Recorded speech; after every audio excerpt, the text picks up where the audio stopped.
each feeling and each thought and each word creates a way to somewhere, maybe not always where we want to.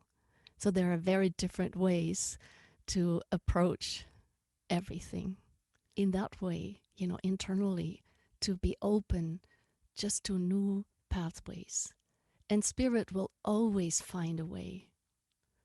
And, like I said, every single moment, every feeling, every thought creates some way, some path to somewhere. And so I want to share with you for a moment a quote from the Course in Miracles. It says, "I have invented the world I see. I made up the prison in which I see myself. All I need to do is recognize this, and I am free. I have deluded myself into believing it is possible to imprison the child of God. I was bitterly mistaken in this belief, which I no longer want. The child of God must be forever free, as God created, and not what I would make of it." And then, what if I told you that this was the way? Would you get scared? It's a kind of a free fall.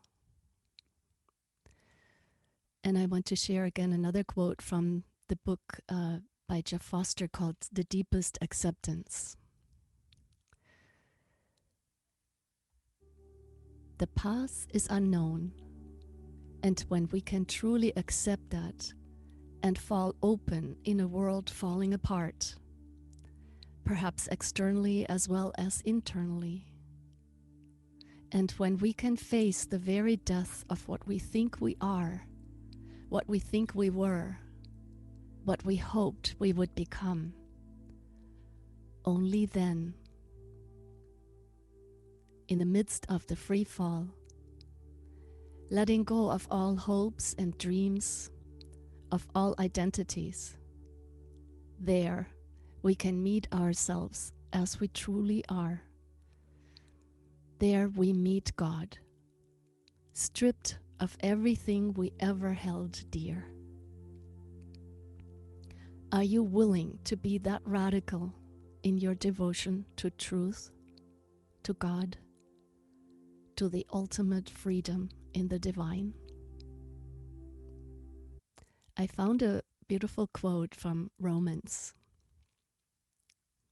and it says, "Do not conform to the pattern of this world, but be transformed by the renewing of your mind." So the way is made and revealed when our mind is freed of all that which isn't true. And for me, the most important thing was, and still is to remember to trust the process and to trust God. Images kind of depict that we're always connected, and even when we can't see it or feel it, this is truly what's always going on. It's just we're always in that divine soup, in that divine energy. We can't escape it. It's really the ideas in the mind that make it make us experience something different than that. And here's another beautiful image. So Yeshua is quoted to say, "I am the way, the truth, and the life." And he was speaking from that state, from that absolute knowing, the full awareness and the identity with his divine self. And he made statements like, "I and my Father are one. I am the way." These are statements from cosmic consciousness, from Christ consciousness. And when the entire mind is there and nowhere else, that's what we experience. We all have that capacity, but we're kind of preoccupied with a lot of other things. So for me, peace is present when my way is the same as God's way.